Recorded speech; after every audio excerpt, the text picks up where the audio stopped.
بلوچستان کی 19 رکنی کابینہ تشکیل دے دی گئی۔ 14 رکنی کابینہ نے حلف اٹھا لیا جبکہ 5 مشیران کی تقرری بھی کر دی گئی ہے۔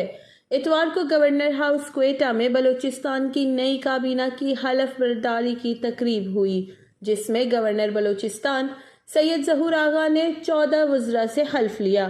حلف لینے والوں میں بلوچستان عوامی پارٹی کے سردار محمد صالح بہتانی، نوابزادہ طارق مغزی، میر ظہور بلیدی، سردار عبدالرحمن کھیتران، میر اکبر آسکانی، حاجی محمد خان لہری، میر سکندر عمرانی، حاجی نور محمد دمر، پاکستان تحریک انصاف کے میر نصیب اللہ مری، مبین خلجی، ہزارہ ڈیموکریٹک پارٹی کے عبدالخالق ہزارہ، بلوچستان نیشنل پارٹی عوامی کے میر اسد اللہ بلوچ، پاکستان نیشنل پارٹی عوامی کے سید احسان شاہ اور عوامی نیشنل پارٹی کے انجینئر زمر خانہ چکزئی شامل ہے۔ تقریب حلف برداری میں وزیر اعلیٰ بلوچستان میر عبدالقدوس بزنجو، وفاقی وزیر دفاعی پیداوار زبیدہ جلال، ڈپٹی اسپیکر قومی اسمبلی قاسم خان سوری سمیت اراکین اسمبلی، سیاسی و قبائلی رہنماؤں، اعلیٰ بیوروکریٹس نے بھی شرکت کی۔ در اثنا صوبائی کابینہ میں 5 مشیران کی تقرری کا نوٹیفیکیشن بھی جاری کر دیا گیا، جن میں پی ٹی آئی کے نوابزادہ میر نعمت اللہ زہری، بلوچستان عوامی پارٹی کے میر ضیاء اللہ لانگو، سردار مسعود علی لونی، عبدالرشید بلوچ، جمہوری وطن پارٹی کے نوابزادہ گوہرام بگٹی شامل ہیں۔ مشیران کو صوبائی وزیر کے برابر سٹیٹس دیا گیا ہے۔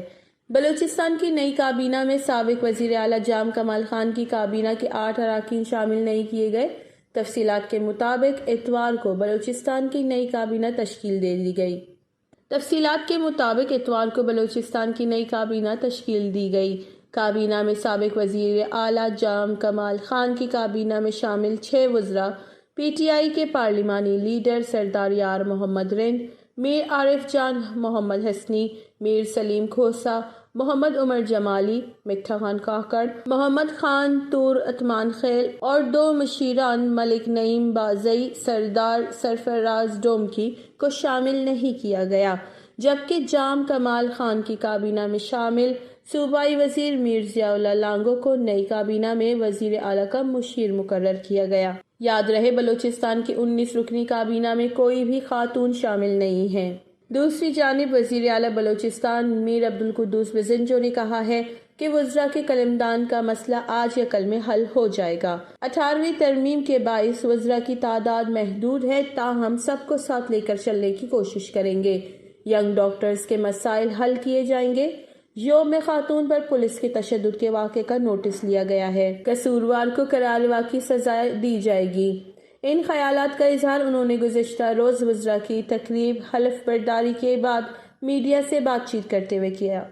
مزید انہوں نے کہا کہ پہلے صوبے میں احتجاج کے لیے ہائی کورٹ کی مداخلت ہوتی رہی ہے، لیکن اب ایسا نہیں ہوگا، بلکہ ینگ ڈاکٹرز کے روڈوں پر آنے سے پہلے ہی کمیٹی بنا دی گئی تھی۔ ڈاکٹرز انتہائی اہم شعبے سے منسلک ہیں، وہ لوگوں کے علاج کرتے ہیں۔ حساس شعبے کی وجہ سے عدالت عالیہ نے مداخلت کی ہے، لیکن ہم مسائل کے حل کے لیے سنجیدہ ہیں۔ وش نیوز، کوئٹہ۔